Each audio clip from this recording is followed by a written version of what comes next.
So I walk out, I look out at this like packed fucking house, and I get like 40 seconds to a minute Oh, to just do my thing. So I just hit it real hard. I've had a couple at this point.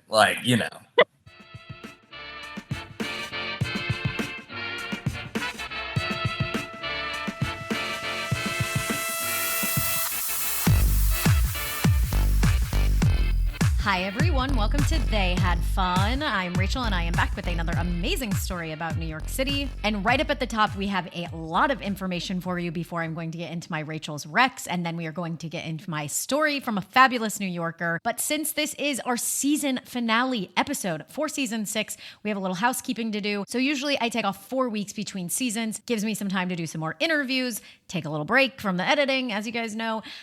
This time, however, I'm going to be doing something wild, and I'm going to be taking 8 weeks. And there's a couple of different reasons for that. Mostly was like coming back was like right July 4th. I'm going to be away. I always take off for that week anyways. I'm going to be on vacation in Greece with my husband, as we like to do, which I've talked about before. So I just decided, let's go a full 8 weeks, get everyone even more excited, do as many interviews as possible, bank that all up, and then I will come back on July 24th. Now, with that in mind, I have the biggest request from you. Since I am going to be off for so long, I am doing a membership survey. Now, I know in the past we talked about doing like a Patreon.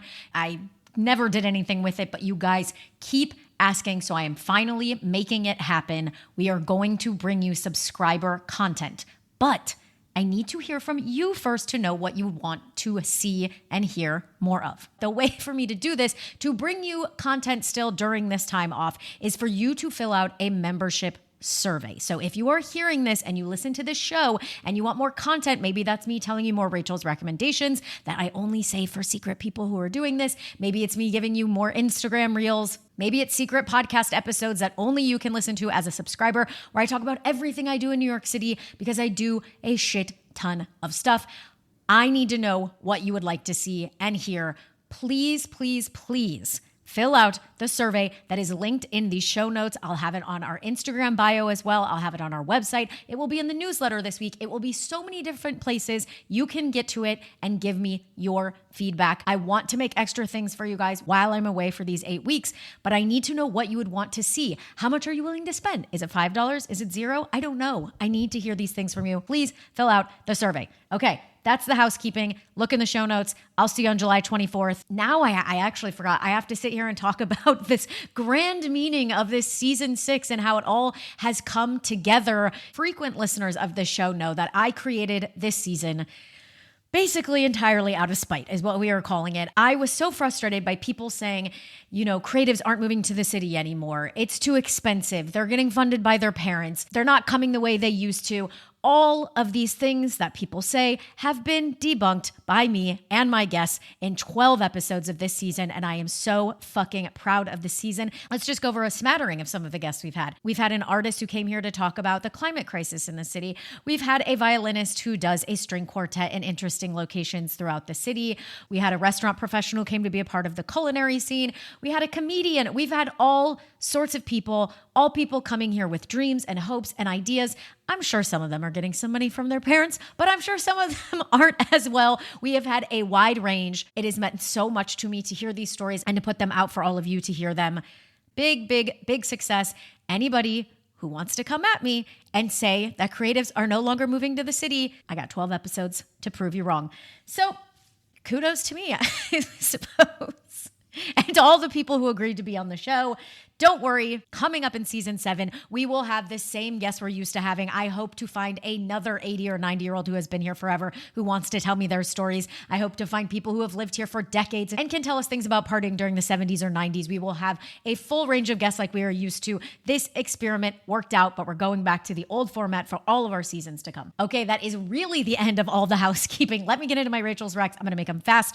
As you know, I want to bring you 2 things you can do in tandem. So this week, I got multiple requests for wine bars, specifically someone asking for non-natural wine bars. Now, I feel you. Do we all love natural wine? Is it a great goal to keep in mind? Yes. Have the wheels fallen off the bus? Also, yes. And things have gotten a little crazy and we're having wines that are Very, very interesting to say the least. So it is nice to see someone say, where's just a classic wine bar, somewhere that is serving delicious, regular wine. So my first recommendation is Aldo Sam Wine Bar on West 51st Street. Now, this is right in the heart of Midtown. When is the last time you went to Midtown? You should be going there too. This spot was opened by the sommelier for Le Bernardin, so we've got a good pedigree there. Beautiful wine list. And now I went back and I looked at it. They have got wines by the glass for $15. Okay. Is that a lot of money? Sure. Are we on West 51st Street? Now, you guys know I live in Ridgewood. We got places over here that are charging $17, $18 a glass. So they have an approachable entry price point. Okay. Of course, they do a lot of other large formats. They do specialty ones. You can get a glass for like $70, but I'm saying they have things that you can go in there and just get a normal, beautiful, lovely glass of wine. And they've got all the meats, the cheeses, that they've got everything for you. Aldo Sam Wine Bar, right on 51st Street. Go check it out, get a lovely glass of wine. And then here's what you're gonna do afterwards. So you are having a little summer evening here. You're walking around, you're feeling a little toasty from your glass or two of wine. You're gonna head straight down 51st Street for a lovely little summer walk, 15 minutes over to Green Acre Park. And you know what you're gonna do there? You're gonna look at a waterfall. You're going to look at a waterfall in the middle of Midtown Manhattan. This place is so serene and so beautiful. And you guys know I hate the word hidden gem, so I'm not going to use it. But I did go here a few weeks ago and posted about it and got a lot of DMs and responses being like, where are you? What is this? I thought more people knew about it, but it is this little mini park on 51st Street between, I think, 3rd and 2nd or something. You're just going to walk right down 51st. You're going to hit this park, and there is a giant, beautiful waterfall. There's different levels you can sit. There's seats. They even have like a little concession stand. It won't be open if you go to a wine bar on a Saturday night, but it is there. It's lovely. What if you were on a little date and you were getting a glass of wine, and then maybe you stopped at a deli and you picked up some beers and you sat and drank them in the middle of Green Acre Park and held each other's hands and looked into each other's eyes while the water is like trickling in the background. It is such a beautiful, beautiful spot. Put those two together, go have some wonderful, non-natural wine, then go hang out in a very serene park with a waterfall. These are the things you can do in New York City. I hope that if you do this, if it were me, I'm going to go to a bar after Green Acre too. But, I can't overflood you guys with recommendations here. That's it. We will be back July 24th. I hope you have enjoyed this season as much as I have. Let's go ahead and get into my last guest because he's the last guest for a reason. He's bringing us a good one today. He happens to be a bartender at the newly opened Romeo's on St. Mark's. I've been. It's a great happy hour. Go check it out. He also is, very important title here, the beverage director at Virginia's in the East Village. Please welcome to the show, Clay Sears. So happy to be here. Oh man, we've been talking about this for some time now. I finally got you. I have people know I tend to be a stalker for this podcast, and I will maybe take the brakes off a little bit, but I am relentless. And I finally got you on, and I'm so excited to talk to you because, as I mentioned in your intro, you truly are helping people have fun in New York City. I, of course, have been privy to that. We met at the bar at Virginia's, where you are now a very fancy beverage director. Tell me a bit about Virginia's, Romeo's, anything you want to talk about. I love going into both of these bars. Virginia's has actually been a Rachel's wreck. I'll just say that. Let's go. Yeah. Check that out as well. So it was so interesting. So I moved up to the city about a year and a half ago from Charleston, South Carolina, and I was working at a spot down there for a really long time called Little Jack's Tavern, which the vibe is so similar to the vibe of Virginia's that when I moved up here and I was looking for a job, Reed, the owner, was one of the first people to come back to me. And I did some research on the spot and I was like, wow, this sounds like right up my alley. It's like classic American, known for a burger. The cocktails are simple but effective, and we just hit it off right away. And then Evan came along to the second interview, and Evan is like the primary owner of Romeo's. And whereas Virginia's is like a very classic American bistro, Romeo's is, you've been there, so yeah. I think you can attest to this. It's much more like fun and funky. There's lots of like neon. The walls are this like coral pink. There's lots of like photo op spots.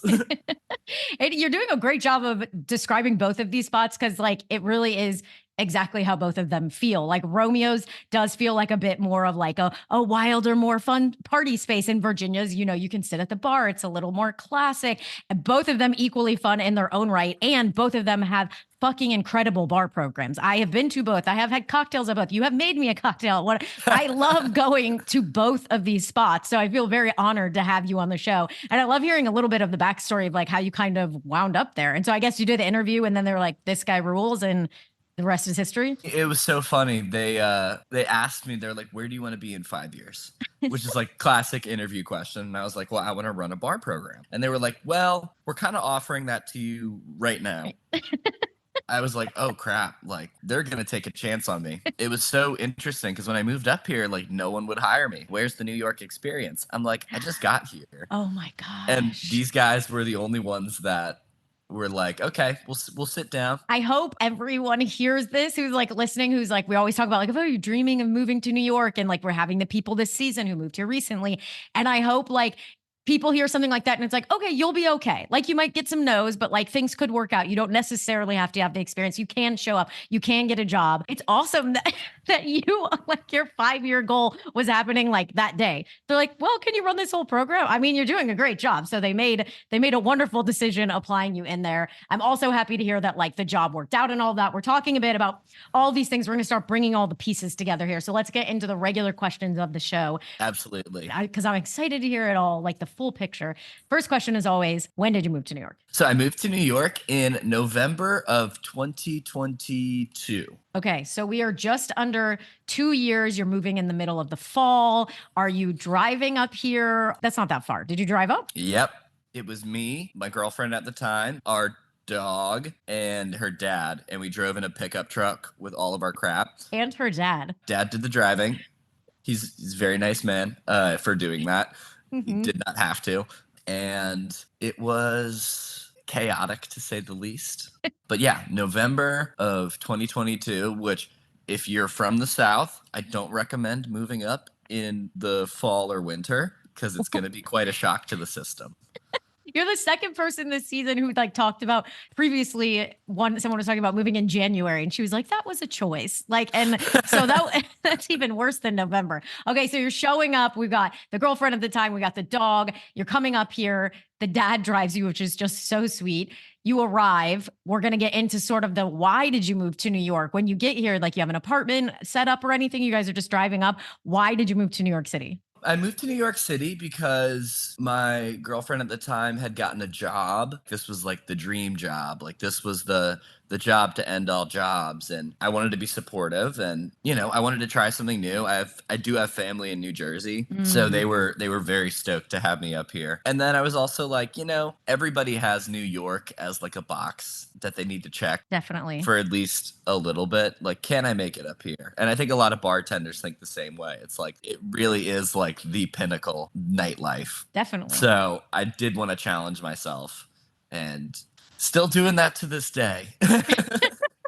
I mean, listen, we have the sort of like obvious elephant in the room here that it was perhaps a relationship that has not worked out since then. But yes. We're looking at a positive light here that it did bring you to New York City. It has challenged you in the ways that like maybe you weren't like 100% like your whole life, like I'm dreaming of living in New York. But like you're saying, it's always that little bug that's in the back of your brain about like New York City. Could I handle it? Could I do it? And you've done it. And you're a beverage director.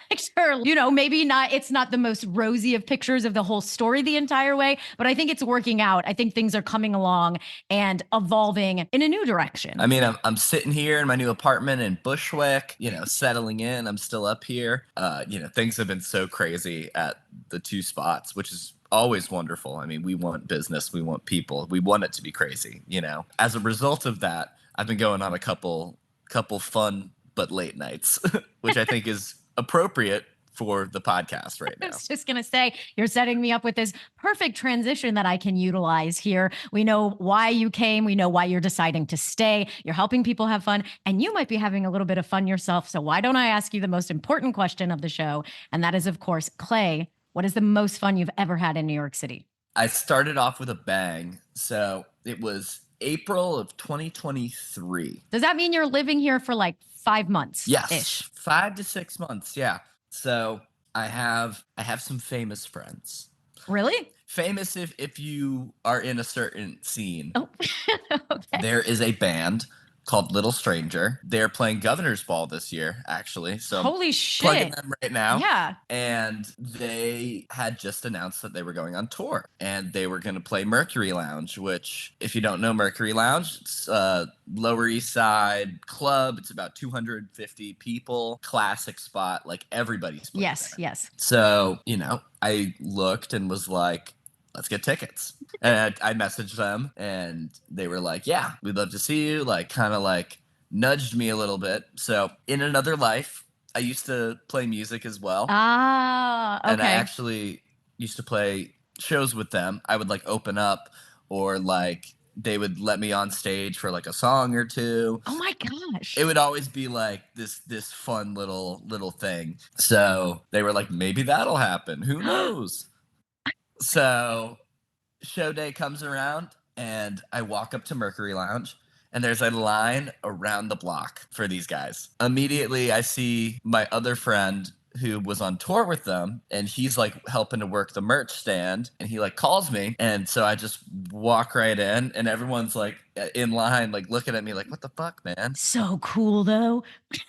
Yeah, it was kind of cool. But so then we're talking. They like show me around the venue. The guys are doing like sound check at this point. So I walk in and they're like, yeah, yeah, yeah, yeah. But they like walked me downstairs. They like showed me to the green room. I was talking to their tour manager and they were like, man, the guys are like complaining that they like really are hungry. And I was like, okay. Well, there's like a 99-cent slice shop right up the road. So like, let's go there and let's just order like 2 pizzas. I'm like, they're not going to be great, but it's food, you know? This is not like, going to like the industry or something. Right. This is like a slice shop. This is it'll do. It'll definitely do. We did that, picked up the pizzas, came back, and this time we're walking around the line and everyone's just like, woo, little stranger. Like I think they stepped out for like 2 seconds and people like actually saw them. Oh, okay, okay, okay. Like, these guys are serious. They've been doing this for, who knows how long at this I point. feel so lame that I don't know who they are. I'm gonna have to look all this up when when the episode comes out. Yeah, totally. Awesome guys, just generally speaking, besides being like talented and amazing. Okay, sorry. So everyone's chanting like for them. You're coming in with the pizzas. Yes, feeling like man of the hour, feeling like Yes. the hero of the day. Yes. So there was Dan Skippy, who is another rapper from Charleston, Jarv, who's from Vermont, and then Little Stranger were like the headliners. Okay. And they had all been on tour together. I'm like, you guys ready? They're like, man, like we're always ready, but like we're exhausted. Yeah. Yeah. Which I can relate to as a Right. bartender. Yes. Yes. So the show starts. Dan Skippy's doing his set. Everybody's loving it. And he does this thing. He gets a whiteboard and he has 2 people from the crowd hold it up and he raps through the alphabet. Oh my God. So he's like, I need 2 volunteers to hold up the sign. And I'm like front row. So I'm like, Me. I've done this before, man. He's like, yeah, get up here, Clay. Oh my God. So I'm like holding up the thing and, I'm just like, whatever, this is cool. And yeah, he gets through it, go back in, stay for Jarv's set. Jarv is so talented. He makes his beats live.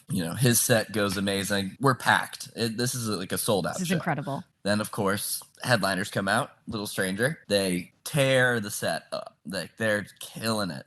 And I had talked to the tour manager, this guy, Dan Snell, and he's like, they're talking about like doing a homie freestyle. You're going to be cool with that, right? And I was like, yeah, totally. So I'm like prepared for this. He's over in the corner off to the right of the stage and he's texting me and he looks at me and he's like, hey man, look at your phone. So I look at my phone and he's like, bad news. They're like going over time on their set. So like, I don't think they're going to have time to do like the homie freestyle. And I was like, dang. But I was like, okay, Yeah. Still having fun. I still got to do the whiteboard thing. Yeah. And we had agreed that the homie freestyle song was going to be to the beat of How Many Mics by the Fugees, which I don't know if you know that song, but it starts with this little like keyboard bit. It's like,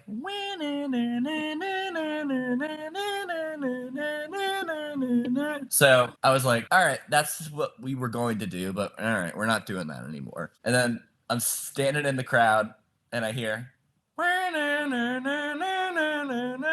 And I look over at Dan, the tour manager, and I'm like, I thought you said they weren't doing it. He's like, never mind.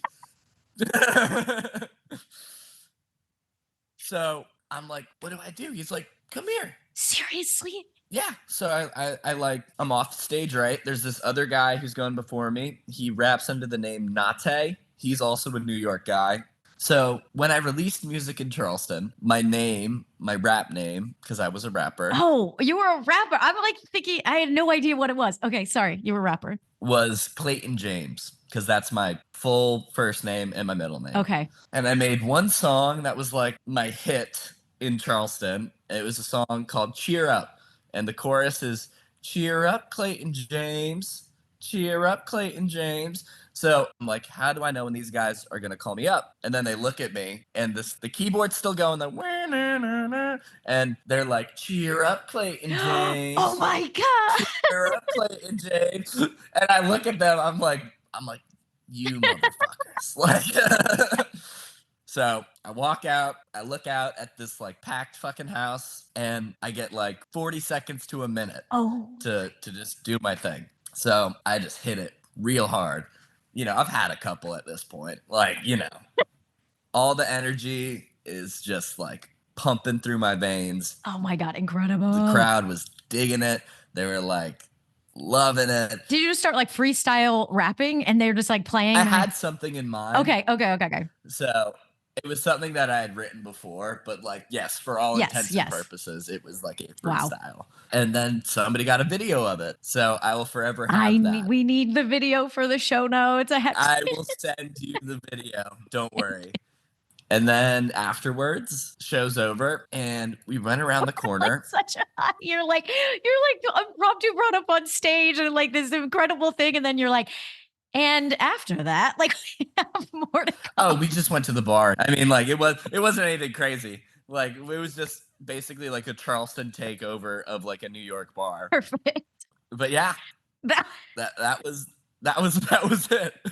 This is so good. This is like truly epic. Like I love that that's the ending. That's how nights like this should end, where you just go out with your friends and you just like drink the night away, especially after getting this surprise. I mean, we can say like surprise, like in quotes, pull up onto a stage in New York City, performing music, like crowd cheering for you. It is truly so epic. And I had no idea about this illustrious musical career you had, or that you're friends with these people who I totally feel like very old that I don't know who they are, but we will be sure to link to everything having to do with them and your music and everything. It's so fucking fun. Did you just feel like, I can't believe this is my life and I'm like in New York and this is happening to me? Yeah, totally. So I performed with them before. I mean, we'd done stuff in Charleston, but like this was New York. Like this is the pinnacle. Yes, just like exactly 100%. Just like we're saying, like with the cocktail world, the pinnacle, with the music world, the pinnacle. I mean, this is something we talk about all the time on the show. Like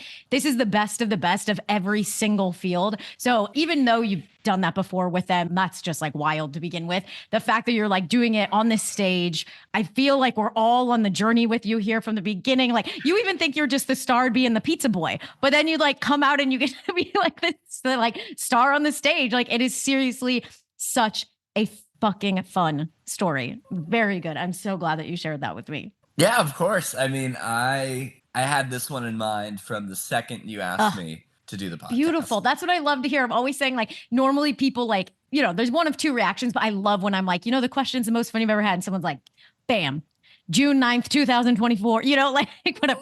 That hasn't yet happened yet. I just realized that I'm like saying a date in the future, but when something comes to mind. Could be a fun day. Could be. You never know. Okay. Considering that truly epic story of the things that can happen when you just decide to move to New York City and let your life take place, why don't I ask you the last question of the show? And that is, what is your favorite thing about New York?